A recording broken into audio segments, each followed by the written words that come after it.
C'est un chiffre qu'Europe 1 vous dévoile en exclusivité ce matin, la réalité de l'emploi chez les 18-24 ans. Cette génération que l'on surnomme la Gen Z, génération Z, elle parvient très difficilement à se faire une place sur le marché du travail. 2 chômeurs sur 3 ont moins de 25 ans.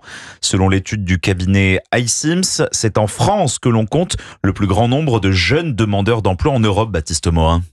Oui, à 66% en France contre 60% en Allemagne, 56% en Italie ou encore 50% au Royaume-Uni.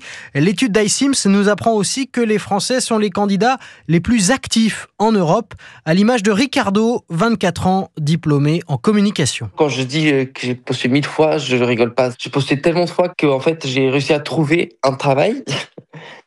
Mais tout sauf dans la communication, parce qu'au bout d'un moment, les factures, elles s'empilent. Donc aujourd'hui, je suis vendeur dans une enseigne et en fait, ça me rend pas heureux, ça me procure pas de la joie en fait. Face à la Gen Z, les méthodes des recruteurs évoluent.